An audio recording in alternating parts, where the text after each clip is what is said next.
So I was in grade 2, my mom promised me that if I memorized all the books of the Old Testament, she was going to give me a gift at the end. And I was excited. I hated memorizing. I also hated reading, so that's something else we should note. But this was the motivation I needed to learn all the books of the Old Testament. So when I finally memorized them all, told them to my mom perfectly, she presented me with this gift. And I was so excited that I finally got this gift. But as soon as I opened it, my face just dropped. Because when I opened it, it was books. And I was so disappointed. It's not what I expected at all. And I'm sure we've all had experiences like this, where we've received a gift and we think we know what it is and we're really excited, but when we open it's not what we expected and we're disappointed. So the people in Jesus' time, when Matthew was written, they were also expecting something and experiencing a little bit of this. See, they expected Jesus to be something that he wasn't.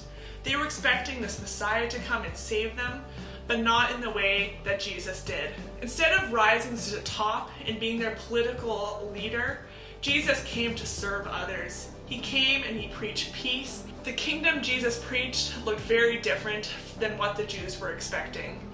And Matthew was trying to show this Jewish nation that didn't accept Jesus as a Messiah because he wasn't what they're expecting. And Matthew's trying to show that actually this is the promised ruler, this is the promised Messiah that you've been reading about in the Old Testament, the one the prophets have been talking about. We see this phrase throughout Matthew where he's showing the Jewish audience that he does fulfill the prophecies. We'll see this phrase, this fulfilled what the Lord had spoken through the prophet. And we actually see this phrase 4 times in Matthew chapter 2.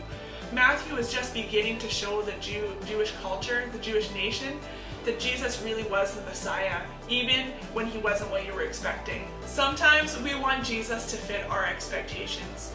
We want him to fill our comforts and our needs. We want him to help us achieve our goals.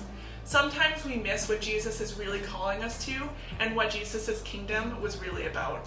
Sometimes he calls us into things that aren't comfortable. He tells us to follow his example, and his example wasn't an easy life. Instead of rising to rule and to fame, Jesus actually died for our sins.